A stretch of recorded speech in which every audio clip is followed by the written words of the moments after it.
પાપ બહાર નીકળી જાય અને મ બોલી રોડ બીડી જાય નીકળી ગયેલું માં પાછું ન આવે, ફાટક બંધ થઈ ગયો એટલે નીકળી ગયેલું પાછું ન આવે એટલે રામ ટૂંકું ટચ ના રામ બોલશો ને તોય શંકર રાજી થઈ જશે. ગમે દેવને બોલાવો પણ આ ત્રણ દેવો મુખ્ય છે, રામ, કૃષ્ણ અને શિવ. પછી હનુમાનજીને દાસ છે પણ ગમે એ રૂપે યાદ કરો પરમાત્મા આવશે જ. હનુમાન ચાલીસા કરો તો વાંધો નહીં, રામ ચાલીસા કરો તો વાંધો નહીં, દત્ત બાવની કરો તો વાંધો નહીં, રણછોડ બાવની કરો તો વાંધો નહીં, અરે રણુજાના રામાપીરને ભજો તો વાંધો નહીં.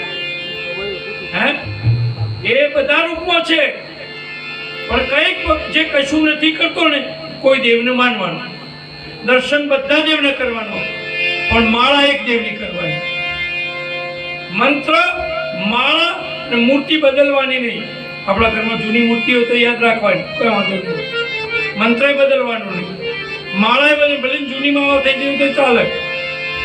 તો તમે બધા સરસ કામ કરો છો અને આપણે છેલ્લો દિવસે તમને વચન આપું છું, 2 સોમવાર તો આવશે, બે સોમવાર હજુ આવશે ને, 2 સોમવાર, 2 સોમવારમાં પાછું આપણે આવીશું, દર સોમવારે આવીશું.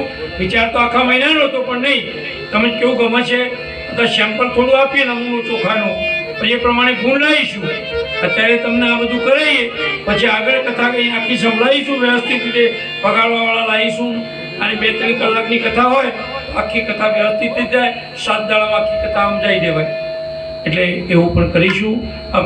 સમય કર ગાયકાર કર નમસ્કાર. અહીં ભગવાનને પ્રણામ કરવાનું અને મને તો ખાલી તમે બધા પગે લાગો છો તો બધાને હું આશીર્વાદ આપીશ. અને ગુરુ કરાયા હોય પણ જો સદગુરુ કરાયા ન હોય ને તો પણ હું મંત્ર આપીશ, પણ એનો ચાર્જ નહીં લાગે કારણ કે શ્રાવણ મહિનામાં, કારણ કે હું પણ કોકનો ગુરુ બનીશ તો એનું પાપ લેવાની મારે તાકાત જોઈશે. એટલે બધા જ ખૂબ પ્રેમથી આવજો અને છેલ્લા દાડે આપણે મોજ કરાવીશું અહીંયા અને ખૂબ સરસ રીતે દિવસે આપણે કાર્યક્રમ રાખીશું. એટલે હાજે કંઈ ભોજન કંઈ હશે તો એ રીતનો આપણે સત્સંગ રાખીશું. બધાને લાવજો, હગાવાલાને જણાવજો, ગાડી ભાડું હું આલીશ, બાર ગામ રહેતા હોય તો બરાબર છે. પણ એ રીતે આપણે કાર્યક્રમ કરશું. બેસવું હોય તો બેસી જાજો, ગાડી ઉપડી જાય છે.